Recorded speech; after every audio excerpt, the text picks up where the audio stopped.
Hello and welcome to I think this is episode 13 now of Strokes Gain Talking, and we are in a new year, 2026. So we got through what say I was gonna say 12 weeks. We've been pretty consistent, not every single week, but I think we only missed maybe one or two within that period, and we've had Christmas and stuff. So yep, it's gone into 2026 now, and this one we're going to talk about goals, which is probably quite a timely one. I know people have New Year's resolutions and maybe have golf related ones and are wondering how to set goals, and maybe the perspectives of a pro, top amateur, pro now. Well, I was gonna say part-time pro. Jordan, you've always been a pro, but part-time Not working not pro. always. Well, not always. Yeah, don't take it too literally. That's got clipped up by the media there. So Straight from birth. going from working but also playing pro events and stuff like that. So, of course, with the time of year, there's not been much in terms of playing, no real events. But breaking news, the past, I think it was about an hour ago, I saw a TikTok about Thomas Street Dietrich apparently joining Live. But I don't know, did you boys say it's official now, or did you just see a rumor? It looks like he's set to join Live Golf Right. and join the Four Aces. They'll seem pretty reliable when they come out. Oh How yeah, is and Elvis Smiley as well. Wow. Wow. Yeah, and Tom? It obviously seems Brooks like has left. people are starting to come the other way back from Live to PGA, and then all of a sudden they get a big signing like that, and it kind of makes you think, oh, again, it's not going away. Yeah, Yeah. I mean, Thomas Dietrich's he's still young enough, but he's been around for what feels like a long time. I think he's been on Yeah. tour since he was like late teens, maybe 20. Well, yeah, I feel like every year he was like the guy that's going to break through, Yeah. and be a mm, shoe like that guy that becomes kind of a shoe in for Ryder Cup. Every year Mhm. people thought it'd be like, oh, Detri's the next. He's the next guy. I feel like I hear that every year on PGA Tour, like, oh, he's going to be the guy that, and then he's not really but taking I that mean, No. leap. he But had a good now, season last nah, season, didn't he? He got on the PGA Tour, and that was the season before, and he seemed like he was going to kick on. He started competing in the majors and stuff, so yeah, he won the a Phoenix straight. Open last year. Yeah, he Yeah, there won. you go. He yeah, won the yeah. PGA So, Tour. so it's he was making the right Um, noises, and It's just never felt like he's the way he kick. swings it, the way he hits it. I mean, He swings it so good. I he, remember Oh my when god. during COVID, Dean Robertson, he was caddying for Cormac in the UK swing. They made that UK swing because of COVID. You couldn't do much traveling, and he played a practice round with Dietrich. And I was speaking to Dino afterwards, and I was like, "Oh, he's a good player." And then he goes, "Is he?" He says absolutely rips it. And yeah, he's one of those guys. Now you mention him, you're like, why was he not really in the conversation for Ryder Cup? He's always been a strong European, but as you say, he's not really. You're not going to hang your hat on him playing with no, against the likes of a Scottish Scheffler or one of the top American guys. That's the issue.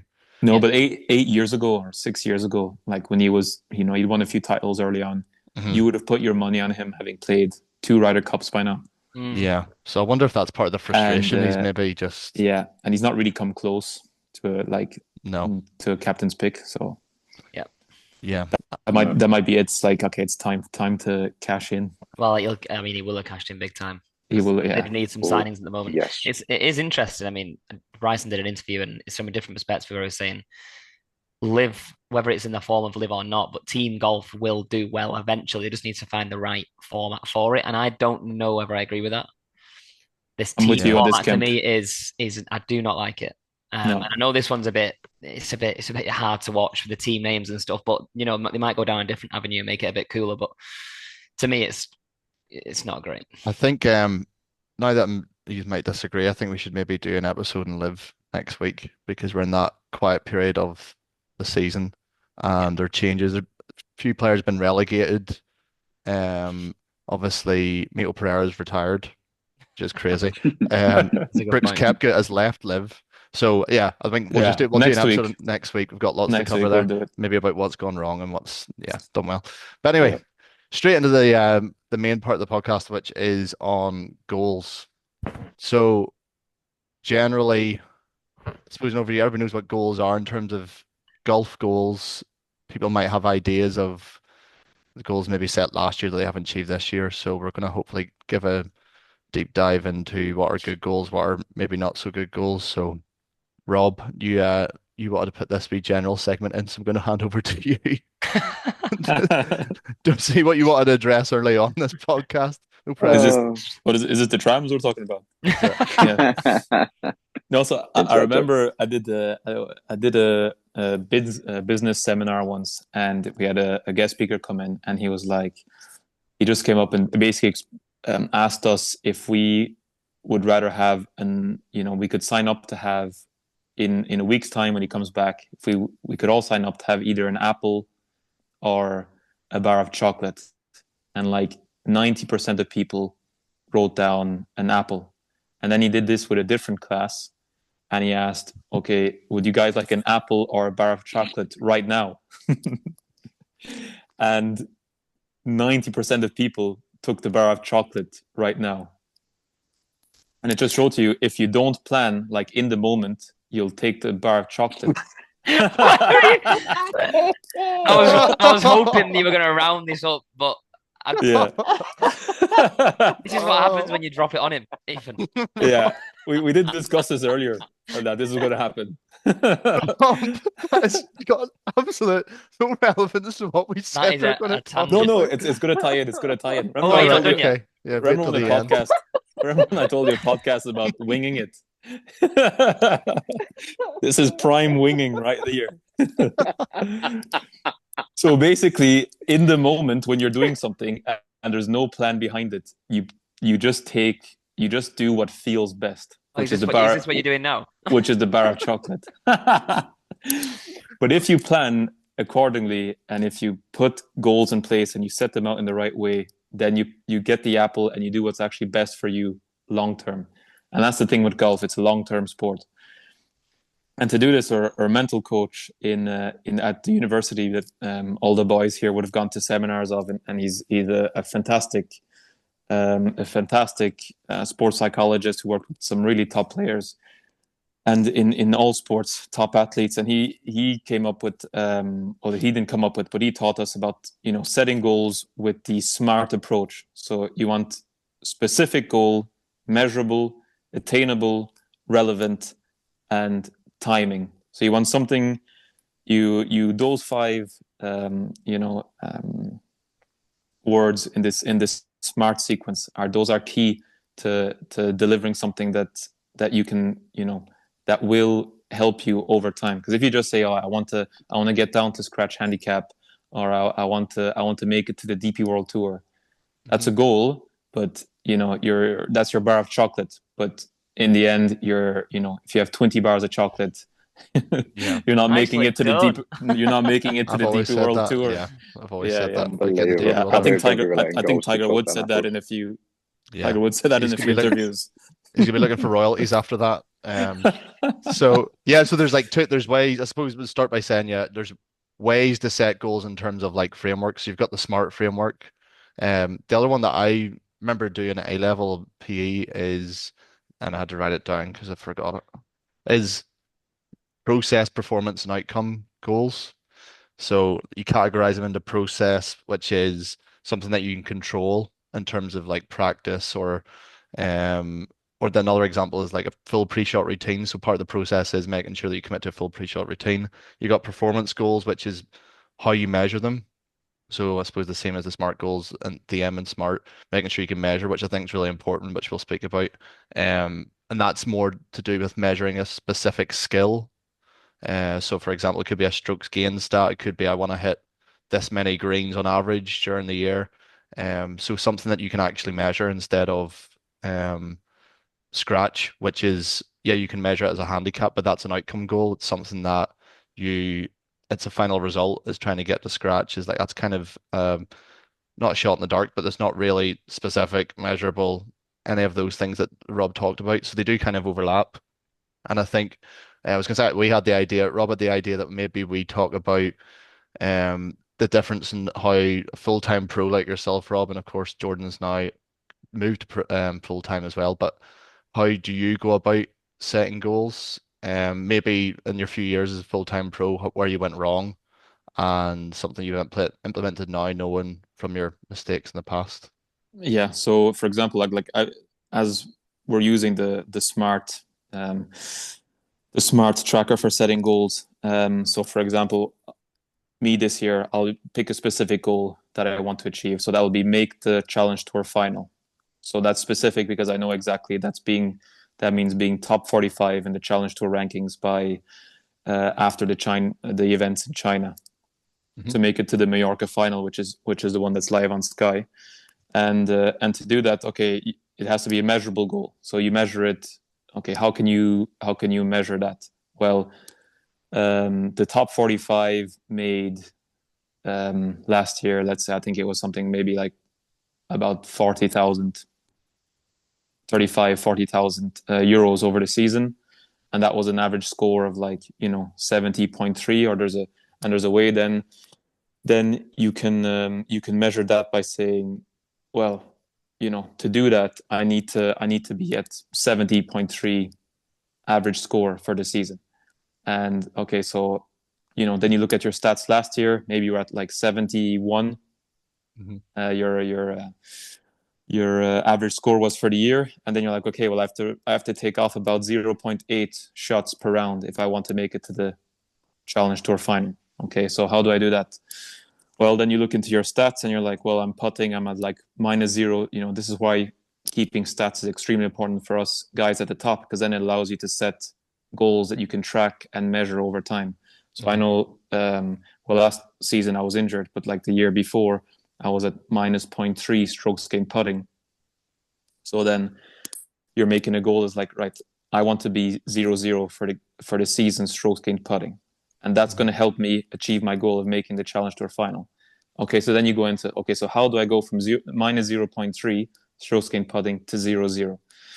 So then you go into, okay, to be able to do that, then you set a process for that. So it's like, okay, what did I do during this season that I could have done better? Well, I didn't do enough performance games, for example, on the Wednesday to feel really prepared, putting under pressure on the Thursday. So that's going to help my performance. I'm going to do more speed working drills, because I saw in my stats that I had too many 3-putts over the season, and my lag putting wasn't good. So I'll do more, technique and drills for speed putting. So get that level a bit higher. So then you set up process goals like that, that you set up for like on a weekly basis. You improve your weekly process on putting to better prepare for a certain week. And then, or you can even go as far as if your putting was really bad, but that's not what I did. Well, I did a bit of this in the off season as well. So I went to like the Scotty Cameron. They've got a whole center in Woburn with 3D cameras and stuff. And then you can really test out and measure your roll, get fitted for, move around your putter so that you really perfect your roll, which will help you over the season. So you do all these things, which will help you get from -0.3 strokes gained putting to 0-0. It's a lot of work to really improve by 0.3 strokes. And that in turn is going to help your average score throughout a year. And that in turn is going to help you make the Challenge Tour final. So that's how you... That's quite interesting. So the way you're approaching it is you're thinking about what is the ultimate aim, which actually for a lot of people is maybe the easy one, which could be get to scratch. That could be like the ultimate goal. And then from that, you're working out, okay, what do I need to improve, obviously, to get to that.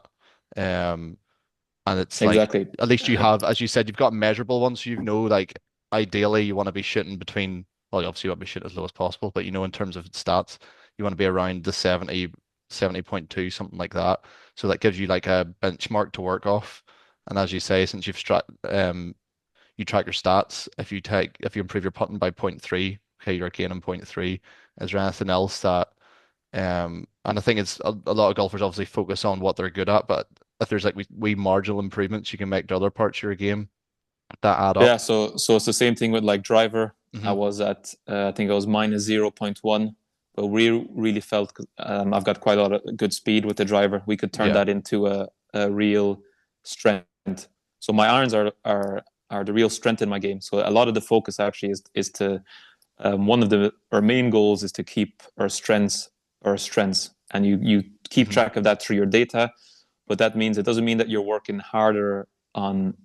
You're not necessarily then just switching and putting more time into your putting or my driving if I have process goals with those, and then I'm using less time for my iron game. I'm actually just improving my work and how I'm doing in my putter, and I'm still doing the same amount of work I'm keeping on my strengths, because one of our goals is to keep that strength like a real strength. And then so for the driver, I was losing minus zero point 0.1, and then our goal is to make that move that to 0.2 gaining per round.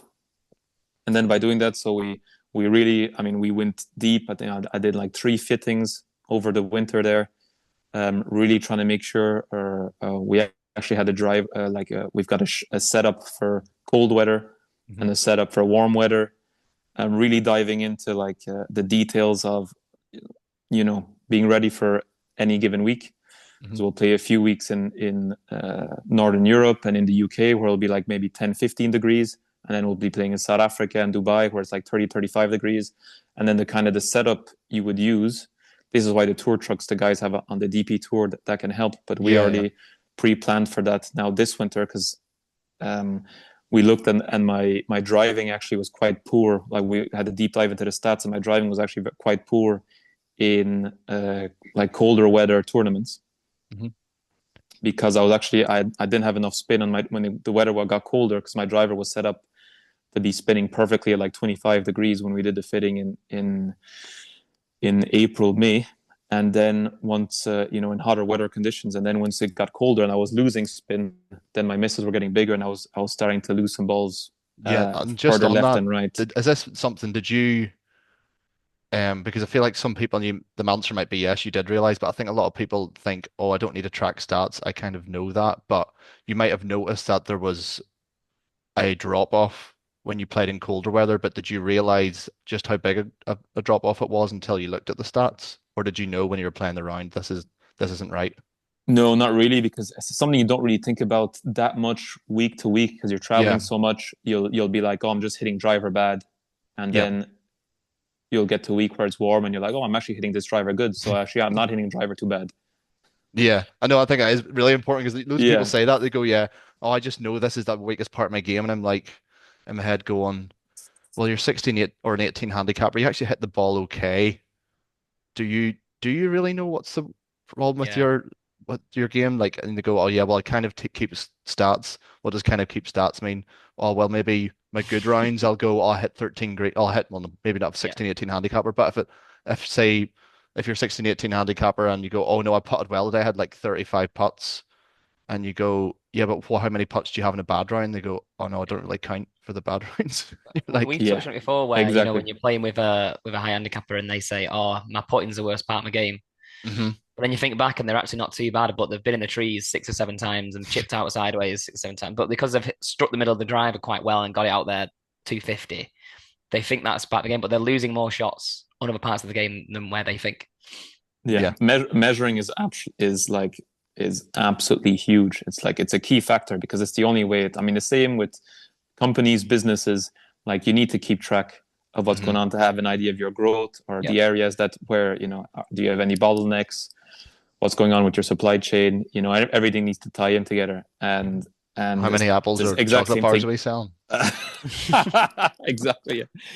So you need to be, we do this throughout the season. So we'll have made that plan throughout winter of like specific achievable goals for putting and driving, hmm and then we'll have a review every 6 weeks with the stats, and we'll have a dive into it and be like, and then that's where we can compare every 6 weeks. Okay, like, is this actually working? Do we need to tweak something?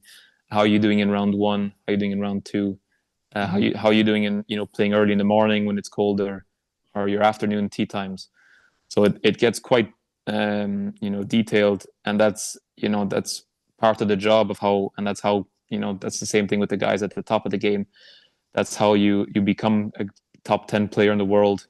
Is you need to find out through a 6 week stretch. Oh, I'm like losing 0.3 shots on my irons. This is Yeah, not normal. What have I been Mm. doing differently?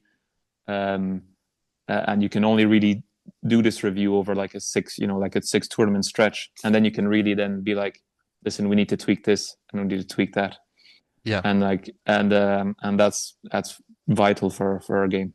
yeah, and definitely, as you say, the volume is important, because anybody can swing it good or bad in a one-off.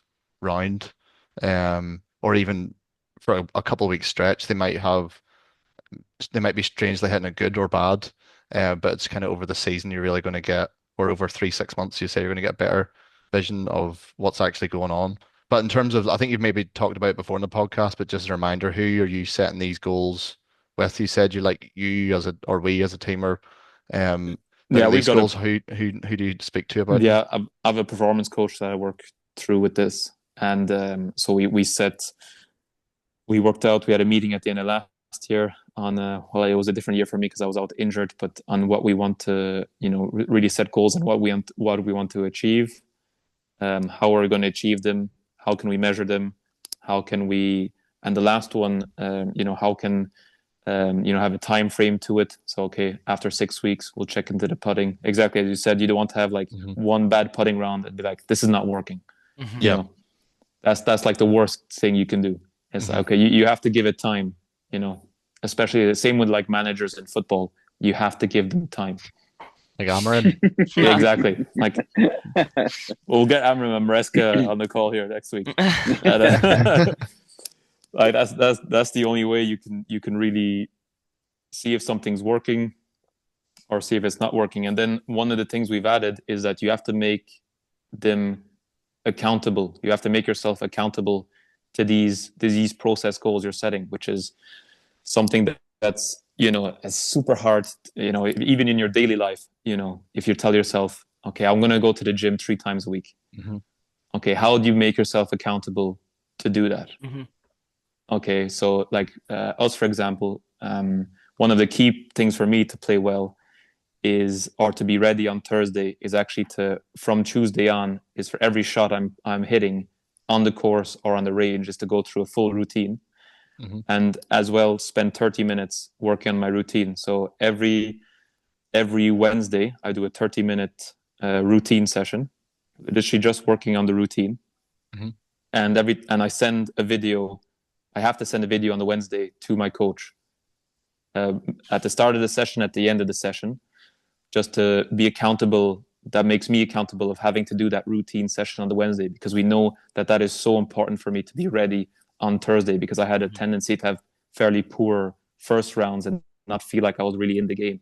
Yeah. Yeah. And then doing really the routine work makes it much easier for me on Thursday to be into the shots and ready for tournament play. And Yeah. by forcing me to be accountable, and he's not asking me to send this video on the Wednesday. Hmm. It's just like it's like kind of like a gentleman's agreement that I send it on the Wednesday, and if I don't do it, he knows that I'm not, or I know as well myself Yeah. that on the Wednesday afternoon session, I've now gone and scrambled on the range and worked on my swing. Yeah. Which we know is great to work on your swing, but then what happens is, you'll be like 2-3 over trying to get used to hitting shots on the course through Yeah. 6 holes on the Thursday, and your tournament's nearly over already. Yeah, definitely. I think it's a funny one because on that accountability, I think a lot of people, and I myself included, I don't like getting, it's not external validation. I think people think it is, but it's like if you tell people over and over again, I'm going to the gym today, then you feel like you have to do it, because there's days that there's like a big difference between being motivated and disciplined. Like you can be disciplined, which is you're going no matter what. Like yourself will feel bad if you don't go. There's motivated, which is basically you do it when you feel like it, because that's what Yeah, motivation is. So it's actually until you get that disciplined, like as it's a habit routine, you sometimes need to tell people, I'm going to do this, I'm going to do that, because then you're just going to look silly if you don't. And yeah, that's yeah. just has But to be the first step. everyone, that's a bit of a buzzword, as you say. Everyone talks about, you need, this. You forget about motivation. You need discipline. Well, how do you build discipline? Well, Hmm. you got to build accountability. Well, how Yeah. do you build out accountability? Well, it's like, if I feel like I'm putting well, but in my process goals, is in my goals to make me to 0-0 putting, I have to do this performance drill Hmm. on the Wednesday morning, and have a score, and send in the score to like your putting coach. Yeah. And that forces you, even though you might think, I don't really have to do it because I'm putting well, it still Hmm. forces you to do it. And then you're, in the end, that's how you create discipline, is being accountable to other people in your environment. Probably you with your gym at the start. Hmm. Ethan, you might have said to coworkers, like, or your friends, I'm doing gym 4 Mhm. times a week, I'm doing it. But Yeah. that's the easy part. Yeah, Yeah. exactly. You just look silly if you don't, and yeah, it just comes back to the trust the process. But we hear over and over again from top golfers everywhere, just say trust the process. And I know players who've like kind of went, as you say, maybe lost their discipline a little bit, and all of a sudden they're surprised that they're not playing as well.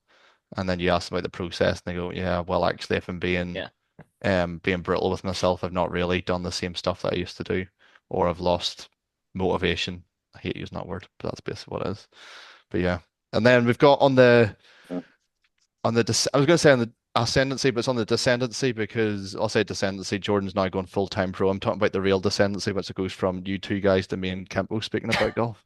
Hey, Yeah, it's all relative, isn't it? So, it is. Jordan, I suppose firstly, give us a recap of what last year looked like, maybe the goals you set given the your circumstances and working and things like that, and maybe how what goals you've set this year and why they're different, and if it's just time involved, and yeah, that whole process will be interesting.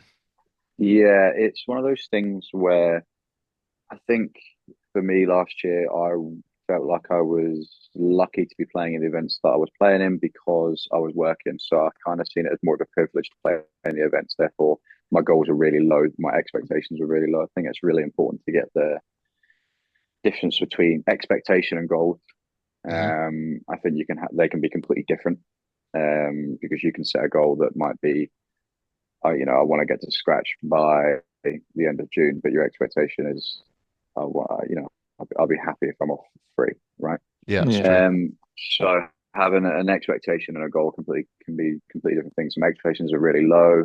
Yes, your goals can be at the top, but you've got expectations ahead of that as well. So it was one of those things where last year, because I was working so much, I wasn't really setting many goals. I just had an expectation of, okay, I want to play well. I want to, make sure I'm trusting my process, make sure I'm giving myself the best opportunity to perform at my best in my current role. Um, which I think is really important for people that are in full-time work is that you have to have an expectation of, look, if you're not practicing 5 times a week, you're probably not going to see, or practicing 5 times a week compared to practicing once a week, you're not going to see that much difference in a month span or a 3 month span or a 6 month span. So I think it's really important to set your goals based on what your expectations are as well. Mhm. Just because if you're setting unrealistic, like we said with the, being relevant goals and smart goals, if you're being unrealistic, then there's no point in setting a goal really. But I think it's important. It was important for me to, look at the limited kind of rounds that I played last year, had a look at the stats and gone, okay, well, this is what I need to improve. This is what, is really good. And like Rob said, keeping your strength for strength is really important because, you almost want to be known for something.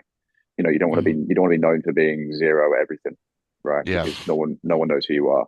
You want to be remembered for having an exceptional short game or an exceptional iron play or being unreal off the tee or an amazing putt. Because how many guys or how many pros or whatever do you know that you only know because they're an exceptional at one part of the game, like Denny McCarthy, one of the best players the PGA Tour has ever seen. You know, yeah, if he was average, I couldn't even tell you what his driving stats were or his iron play stats were. I just know he's unbelievable at putting, right? Do you know hmm what I mean? So he's got that little bit of like edge. Okay, that's really good, but it would his drop off would probably be crazy if he started focusing on other things and stopped working on his Yeah. putting. Yeah. So yeah, definitely. having like that,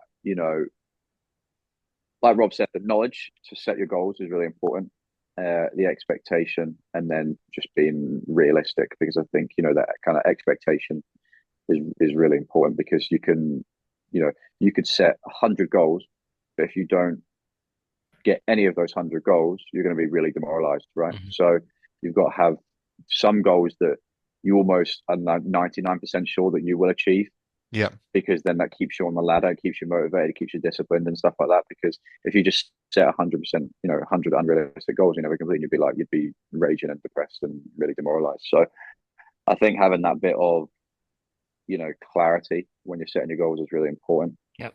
Um, but yeah, I think, Rob touched on it a lot. Their stats are really important for golf. I think if you don't know where you are, he doesn't know where he is. Fantastic. If you don't know where, if you don't know what goals to do, or what goals to set or where to set your goals, then there's no point in setting goals. So I think, especially if you're working full time, having that, that clarity, expectation, okay, right, I'm working full time, or, I can only do so much of this, I can only do so much of that. So, having the realization firstly before setting your goals is really important, I think.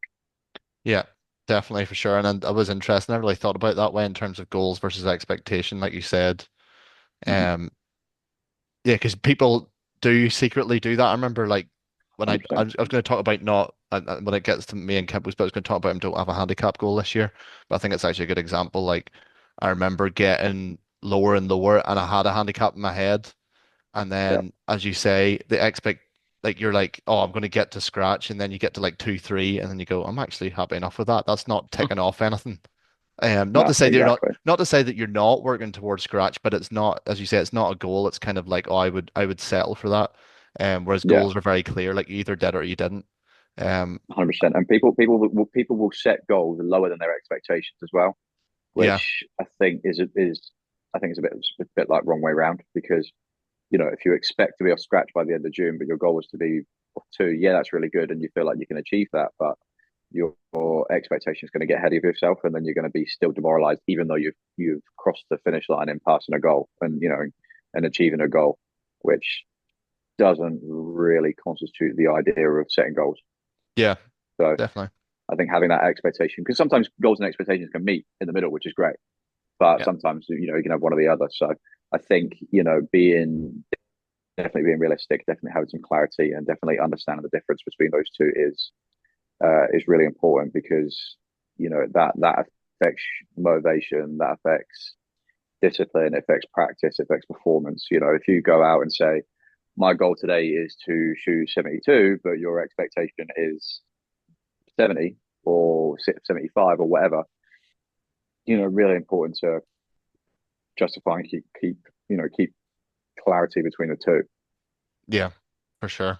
Um, cool. And in terms now that you've got full-time golf, and you've got more time, how do you have goals this year?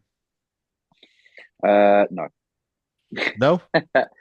only because I don't know where I'm playing yet, so therefore I don't have any outcome goals in terms of I want to win this, I want to play in this, I want to do this, I want to do that. So until I have a concrete place to play, which I'll know by March anyway, um, or end of March, should I say, then I'll start setting my outcome goals. I've got goals in terms of my process goals, which in terms of stats, which are just golf. So that kind of applies to wherever I'm playing. For example, my putting is not very good, so I'm going to try and get a better putter, but I need to be, I just essentially from the way I saw it was I needed to be better in every single aspect of golf, all like the four main strokes gains categories. So I've kind of set process goals which might be small, but they are achievable because I know that I've got four sections to work on. So therefore, someone might put all their eggs in one basket where they're putting, but I've set kind of my small process goals in terms of the four sections that I've got to work on. So I think having that, them being smaller process goals, makes it a lot cheaper. It makes it more achievable for me to raise all the bars up at once. Obviously, my bars are like different, Yeah. right? So I'm a better driver of the golf ball than I'm a putter, but I almost want them to go up at the same time instead of that and then kind of doing it that way. So I think my flat bar's got to be raised up, but I want all of them to be raised up at different levels because like you said, you still want to be good at something. You want to be really good at something because then you can always fall back onto that. For example, if you've got a really tight long par four and you're an unbelievable driver, you're probably gonna have a shot to the green, Yeah. or if your iron play is not great but you're a really good putter, therefore you can afford to maybe play a little bit more cautious into the middle of the greens because you're a good putter, you might hold a couple, with a three putt. So, using each of those four main aspects together can Hmm. can also be really important. Yeah, and setting those four goals that also helps you throughout any given week of knowing Mm-hmm. exactly, Yeah. you know, having a specific goal with different parts of the game. Mm-hmm. Yeah. And your week is nearly laid out itself without having to, make a plan because you know what you're Yeah. you know what you're doing. Yeah. 100%. Yeah. Definitely. Well, thanks for that. Let's get into the The main event. the main event here. Main event, yes. So I Right, know, feet up, kettle on. I think sometimes actually, well, no, you guys obviously because you played top amateur golf and know what it's like to. Although No, what is that like, guys? Jordan's been working in pro, like Jordan's been working as a pro at the golf club and then still playing. But I think it is a completely different situation when you have full-time work. So I'm actually quite used to answering this question, which is good. So Kemp, I was going to ask you first what your initial thoughts are, and someone say, well, you can choose what level they're at, or just as a general example, what advice you would give to someone trying to get better and that the goals they would set if they've got full-time work. Um, I guess it's difficult because a lot of the time they won't do stats, and if they do Yeah. stats, they won't be doing it very effectively. So I think it's quite useful for us especially, but for any mid handicapper to kind of do what you would do if you were a runner in January, where you know what, let's enter a marathon in June Hmm. and use your calendar because I think it's very easy, especially for us guys, to just drift through the season and not really give us, you know, if you put say if we want to play in open qualifying Hmm. and put that in the calendar and you've got something that you need to work towards. And I guess that then allows you and it keeps you accountable towards what Rob was talking about, where if you need to go to the range or you need to go and putt rather than just going and playing with your mates, which is, Yeah. again, like I've said before, very easy for us to do, Yeah. it keeps you doing the stuff that you know you need to do, Yeah. the pace putting, the short putting, um, to get ready for these tournaments. And I think it's also useful to put maybe a stretch goal in there. Maybe I want to get into the English amateur where the ballot for the handicap is +2, Yeah. and you can use your calendar that way. And you know mid handicaps can do that as well. I think putting a goal on handicap is always quite sometimes quite harmful because one, it makes people nervous when they get close, and sometimes True. they burn through it without even looking back and go, "Wow, I was being ridiculous there." Um, so the first thing, yeah, I'd say use events and use your calendar to your benefit, and put some Yeah. pressure on yourself that way. Yeah, I agree. I mean, I think the biggest thing, and you've addressed it, is time management. I Yeah. mean, in terms of not even just time management, how you manage your time, but just yeah, how much time you have in general. So, for Exactly. example, I know that something that's really helped me, and I'm just kind of this type of personality, which is on a Sunday, I'll always work out for the week. What I do, well, first do is look at the weather for the week and go, um, okay, those 2 days I'm going to go play golf. Those days I'm going to go to the gym because the weather's not as good, or and then if I'm doing a bit of running, like I'll know every day after work what I'm doing, whether it's Mhm. gym, golf, maybe both some nights.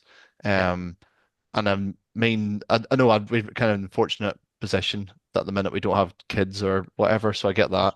But I suppose that window just gets even Yeah, yeah, no, shorter, but I think it's still yeah, the same. I think people can I still think make it's time. almost more important if you've got kids again. You know, you need to Yeah, even finely tune it even more. And again, it's going through that. If you don't plan that, you know, if you don't plan two range sessions in a week, you'll end up just drifting through the week, and then you're teeing up on a Saturday and you're shooting 85 again. So yeah. you you need to. That's a good point. It's knowing what time you've got and how to use it. I think my general advice is you got people who, so you've got, I suppose, the playing aspect of having enough time to play, and you've got like gym and your fitness. And I would say just practice and play as much as you can because it's okay if you've got more time in your hands, like you can fit all of that in and you will get significantly better by going to the gym and doing strength work or conditioning or flexibility. But realistically, for most amateur golfers at any level, you really should be working on your practicing and playing because you're not going to be able to treat it like a full-time job where you're going to a practice facility for 6 hours Yeah, a day to do 2 hours putting, 2 hours short game, 2 hours in the range. So I think like really condensing your time, and I think that's why goals in terms of process goals are extremely important no matter what level. So for example, if you're a 13 handicapper chasing single figures, which seems to be like a lot of golfers, a lot of king golfers are around that low teens where they're trying to chase single figures. I would say the biggest one is process goals, just by holding yourself accountable and going, I'm going to go to the range and hit 100 balls on Tuesday and Friday and then play on Saturday. Um, yes, you can optimize your time, but I think, and that's where the performance and the outcome goals come. But I think firstly, you need to dedicate like almost slots, as you say, use your calendar, dedicate slots when you're going to do this, almost no matter what. Obviously, life crops up, but you exactly. can adjust it if needed. And then from then, although as you say, a lot of golfers don't have stats to back them up. But I feel like if you play with enough people on a Saturday, even if they're not great golfers, you will say something you Yeah, think's yeah, a yeah. weakness, and they will say to you, Oh yeah, they "Oh know. no," you're like, "Oh no, but you're off the same handicap as me, and you're far better than this at me." Like, Yeah, it's not exact because I know realistically you want golfers to be keeping stats, and we're good golfers, and we don't always keep stats. So I think just use what you've got, any type of feedback, really, Yeah. I and mean, that will shape your practice. yeah, a lot of this stuff is common sense. Yeah, if you just ask your friends whoever you play with a lot, what do you think is something you can get a lot Mhm. better at? Like Ethan can just ask. We've only played like 3 or 4 times together last year, Yeah. and I'd tell you straight away, like you need your if your putting was better, you'd be a plus handicap. Hmm. Like that's all it comes down to, and just a better flight on your driver, and Yeah. you'd be playing in the top amateur events. That's all really it takes. Yeah. That's a good term. It's like just that. Okay, what is your low hanging fruit? yeah, yeah, Because if yeah, there's no point just going to the range and hitting your 6 iron, 40 times, Yeah. and then Mhm. hitting 20 drivers, and then going back home and thinking I've done a good session there. That's good. yeah. When You hit one actually six iron around, you have one six maybe iron around, and you're every time you have a pitching wedge in your hand, you're missing the green. you You collapse. Yeah, know, like what's your low hanging fruit? yeah, Okay, my low hanging fruit is I really need to be, pitching wedge. I'm missing too many greens. My friends are saying it like every time I'm in good position, or I'll duff my shot when I'm like from 60 or 70 yards. Yeah. Well, okay. Then what you can do is like you'll have a friend that might have the same problem, and then this is how you can keep yourself accountable: is like have a little challenge with your friend on a given week. Be Hmm. like every week you have to do like you have to do two performance games with like how many times from like if you set yourself a target, how many times can you hit your pitching wedge in between, like if you say in between this flag and this pole, how Hmm. many pitching wedges if you hit 10 in a row, how many you can hit within Yeah. the within that gap, within that zone, and then you can have that game with your friend, and then at the end of the week you'll be like, well, I had 14 out of 20, and then your friend will have like 12 out of 20, and then you've kind of got like a game going, and Yeah. I that will really like also that. that'll keep you accountable of going to the range twice a week, during January, even when it's really cold and whatnot. And it also gives you a little bit of an incentive to go, because that's we Mhm. all need that. It's pros. It's the same thing myself, and there's some mornings I'll be I don't really want to work, but then it's like, oh well, or your body's tired on a Wednesday, you're competing on a Thursday, and oh well, if I get, we have a putting drill. If I get 9 out of 10 in this putting drill, then my performance coach has to wear like a Dundee United top at dinner, Yeah. something like something, have a little incentive going to make the range sessions more fun. Also make it in a way like that you don't just hit 56 irons and 20 drivers. Yeah. You've got like you can have different things going with that as well. Yeah. Mhm. Definitely. I mean, I would say definitely that the difference is you need to keep it fun for these types of players because I think it's easy for us, actually it's not easy for me and Campbell all the time to be very specific about our goals.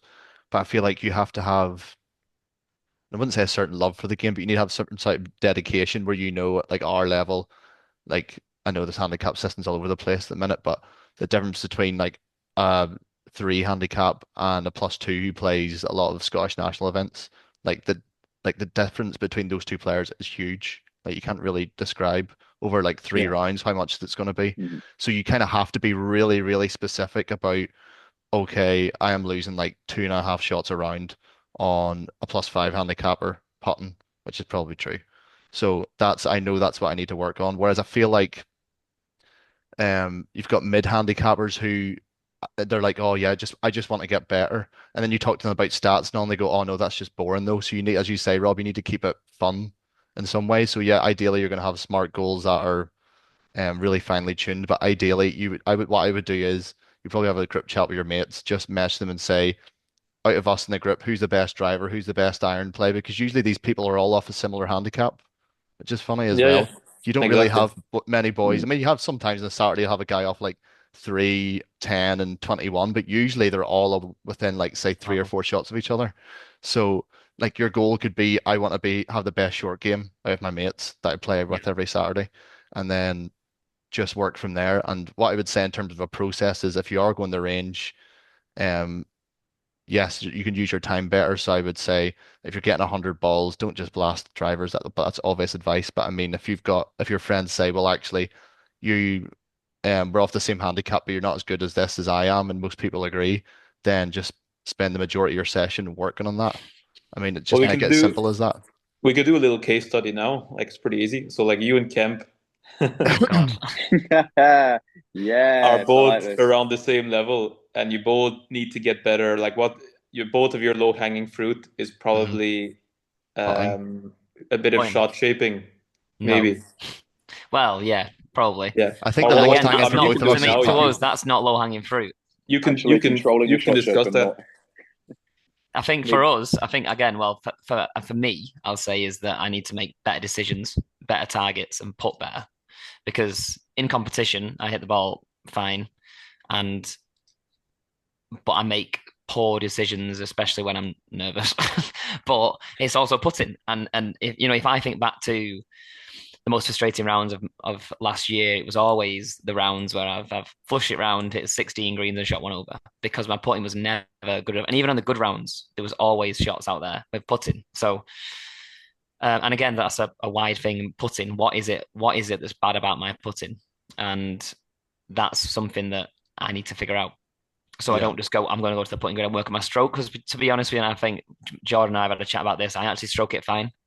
Um, it's just my process and where am I aiming and alignment kind of stuff. So um Yeah, I would yeah. agree. I'm putting as well. I think that's for both of us, it's the same. And actually, I didn't set goals before we thought about this podcast, but then earlier I was like, right, actually, every year I say I'm going to get a better putter, like be a better putter. But so I've set myself the process goal of, and you can hold me accountable to this, is up until March, I'm going to spend 1 hour a week at the putting green.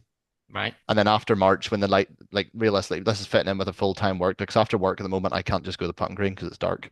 But Yeah. once it gets to April, um, and lighter nights, I can go and putt after work. So I'm going to say 2 hours a week Hmm. putting. Which actually, to be fair, during the summer I play a lot of golf, so that should definitely be achievable. Hmm. Well, And that's a we can process goal because I know I don't work enough in my putting, so I could need to stop complaining about it and just Yeah. actually do the work first, and then we can do that this week. You both have a putting mat in your flats, no?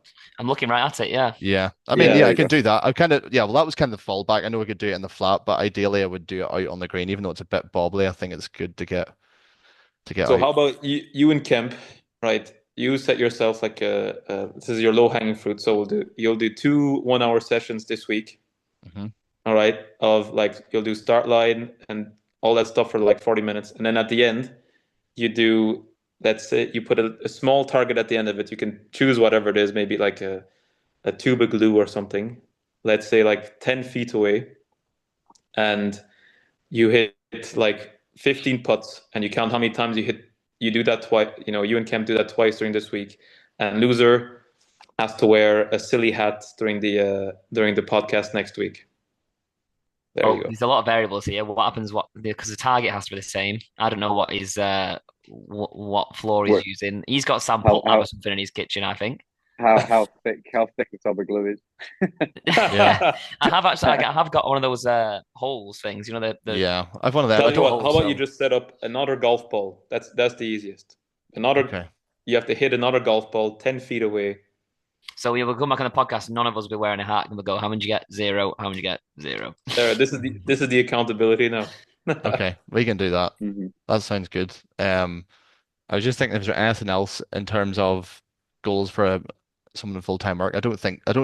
I think we kind Well, of it's less it's full just time time work, management. but again, you talk about stats, and I don't think it always has to be stats, as in, let's look at the strokes gained off the tee and stuff, because I can see why that is difficult for someone who is quite inconsistent with how much they play, or that, if they can't be bothered paying for a system that makes it easy. So there's other ways you can do performance stats for yourself. I don't know, maybe counting how many times you made bogey by picking a silly target and making bogey. Or there was a pro who struggled with his head mentally, and every time he went through a correct process, he had paper clips in his pocket. I can't Yeah. remember the name, so I'm not gonna try to remember the name, but effectively he would move the paper clips into a different pocket every time he did a good process, no matter what happened to the shot.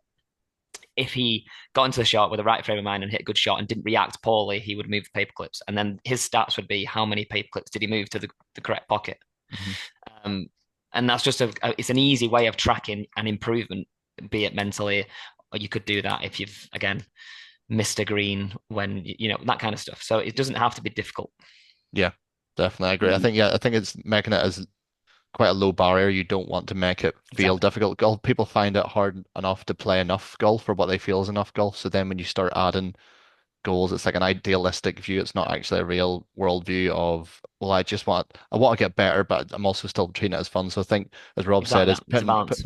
putting games in where possible. I think asking your mates for feedback. So yeah, who's the best Yeah, at yeah. this? No, Who's the that's a good. worst? Who's the That's worst at good. this? Wind each other up, but people will usually give you honest feedback. I mean, if you're the best, Yeah, have the best short game in the group, it probably will be obvious. yeah. So There's keys in your playing partners, especially if you play with them a lot. If all you have to do is ask them, is yeah, my putting good enough? They'll go yes or no. So exactly. So I think that's the best way to get feedback. It doesn't need to be exact science. I think you just need to know this is what I need to improve, and this is how I'm going to do it. And that's really the basis for most handicap golfers, I would say. yeah, But yeah, Yep. that was good. I don't know how much time that was. I think it was about an hour-ish, maybe a I think bit so. Yeah. over. No, maybe a A bit bit under. less, bit Close under. enough. Happy days. So we'll do an episode in Live Golf next week, which is good because not that we won this or anything, because Rob had that. Well, I don't know where that chocolate That was bar brilliant, story Rob. came from. Time that up. That's the Absolutely first bit I'm gonna clip, crying, actually. by the way. Crying at that. Just if you don't set goals, you'll be eating chocolate your whole life. That's what we're about. Yeah, that's not a good incentive. But yeah, I've been trying to, although you might see a lot of my face or swings on TikTok in a minute. I'm trying to get these guys to send me stuff. Jordan, yes, you have sent me 2 videos, so I'll get those Sent him on. all sorts. He just prefers to look at his golf swing. Shout out to the person who thought Rob sh plays off 16. That was good. And Cheers. the, Confidence for the season. and the hate comments, I think we're starting to make it now. So Yeah, more hate. We want more hate. way That's more what we More hate, really hate. love yeah. hate. Just less at Rob's hair, apparently, in the comments was pretty brutal. More clout the better. So yeah, we're gonna continue posting TikTok. This will be on YouTube as well. YouTube Shorts got a few clips in there too. So yes, hopefully sometime midweek next week we'll be doing the live episode. So see you all then. Cheers. Cheers. Cheers.